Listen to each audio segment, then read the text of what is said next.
Hi friends, నేను movie రాజా. నాగశౌర్య నిహారిక జంటగా రామరాజు దర్శకత్వంలో తెరకెక్కిన తాజా చిత్రం ఒక మనసు.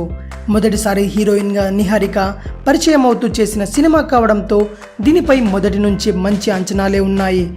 మరి రొమాంటిక్ ఎంటర్టైనర్ ఆ అంచనాలకు తగ్గట్టుగానే మంచి విజయం సాధించిందా లేదా తెలుసుకుందాం. ఇక సినిమా కథ గురించి చెప్పుకుంటే, తన తండ్రి కోరిక మేరకు ఓ మంచి రాజకీయ నటుడిగా ఎదగాలని సూర్య నాగశౌర్య కోరుకుంటాడు. ఆ దిశగా ప్రయత్నాలు కొనసాగిస్తాడు. ఈ కార్యక్రమంలోనే అతడికి సంధ్య నిహారిక అనే ఓ హౌస్ సర్జన్ చదివే అమ్మాయి పరిచయం అవుతుంది. ఇది కాస్త స్నేహంగా, ఆ తర్వాత ప్రేమగా మారుతుంది. ఒకరినొకరు వదులుకోలేనంతగా ప్రేమించుకుంటారు. ఇలా సాఫీగా సాగుతుండగా సూర్య జీవితంలో అనుకోని మార్పులు వస్తాయి. ఒక తప్పు వల్ల అతడు జైలుకు వెళ్లాల్సి వస్తుంది. దాంతో అతని రాజకీయ జీవితం కూడా అయోమయంలో పడిపోతుంది. ఈ సమయంలోనే సూర్య సంధ్యల మధ్య దూరం పెరుగుతూ వస్తుంది. ఇంతకీ సూర్య చేసిన ఆ తప్పేంటి? అతని జీవితంలో వచ్చిన ఆ మార్పులు ఏంటి? సాఫీగా సాగుతున్న అతని ప్రేమ కథను ఆ మార్పులు ఎలా మలుపు తిప్పాయి? సూర్య సంధ్య ఈ పరిస్థితులకు ఎలాంటి సమాధానం ఇచ్చారు అన్న అంశాలతో సినిమా సాగుతుంది. ఇక సినిమా గురించి విశ్లేషించుకుంటే, చాలా ఇంట్రెస్టింగ్ స్టోరీతో స్టార్ట్ అయ్యే ఈ సినిమా ఎలాంటి వల్గారిటీ లేకుండా సింపుల్గా సాగిపోతుంది. ప్రేమ బంధం, అనుబంధాల మధ్య విలువలను బాగానే తెలియజేశారు. ఎక్కడా అతికిపోకుండా కవితాత్మకంగా చెప్పే ప్రయత్నం చేశారు. సూర్య సంధ్యల మధ్య సాగే రొమాంటిక్ ట్రాక్ అందరినీ కట్టిపడేస్తుంది. ముఖ్యంగా వారి మధ్య కెమిస్ట్రీ చాలా బాగుంది. ఇక సందర్భానుకూలంగా వచ్చే పాటలు బాగానే ఉన్నాయి. ఓ ఇంట్రెస్టింగ్ ట్విస్ట్తో ఇంటర్వెల్ కార్డ్ పడుతుంది. అయితే కథనం మరీ స్లోగా సాగడంతో ఆడియన్స్ చాలా బోరుగా ఫీల్ అవుతారు.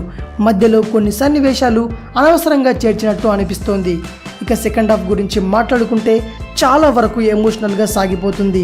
సూర్య జీవితంలో వచ్చే మార్పులు, పీకల్లోతు ప్రేమలో ఉన్న సూర్య సంధ్యల మధ్య దూరం పెరుగుతూ రావడం, వీరి విషయంలో కుటుంబ సభ్యులు ఆందోళన చెందడం లాంటి అంశాలతో సాగుతుంది. పరిస్థితులను బట్టి ఇద్దరు వేరవడం, అంతలోనే మళ్ళీ రెండు మాటలు చెప్పుకొని ఒకటవడం అనే కాన్సెప్ట్ బాగుంది.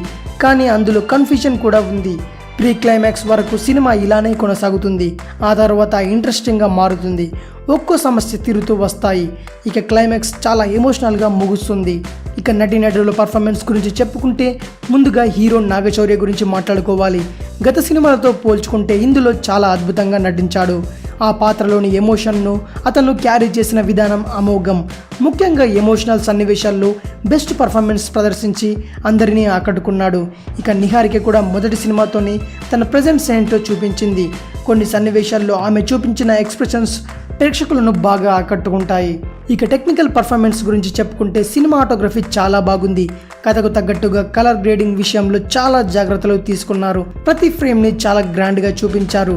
సునీల్ కశ్యప్ అందించిన సంగీతం, బ్యాక్గ్రౌండ్ మ్యూజిక్ చాలా బాగుంది. ప్రొడక్షన్ వాల్యూస్ కూడా చాలా బాగున్నాయి. కెరీర్, ప్రేమ రెండూ వదులుకోలేని ఒక ప్రేమ జంట పడే మదనం ఏంటి అన్న ఆలోచనతో ఓ కథ చెప్పాలన్న డైరెక్టర్ ఆలోచన చాలా బాగుంది.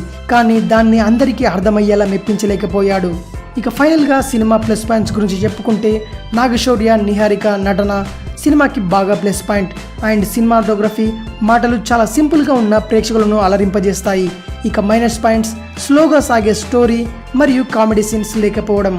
చివరగా చెప్పుకుంటే, ఒక మనసు మన సహనానికి పరీక్ష అని చెప్పుకోవచ్చు. చివరగా చెప్పుకుంటే, ఒక మనసును ఒకసారి చూడొచ్చని చెప్పుకోవచ్చు. ఇది ఒక మనసు movie review. Thanks for watching. Please subscribe our channel. మరిన్ని మూవీ రివ్యూస్ కోసం రీమిక్స్ కింగ్ ఛానల్ని సబ్స్క్రైబ్ చేయండి. Thanks for watching. బాయ్.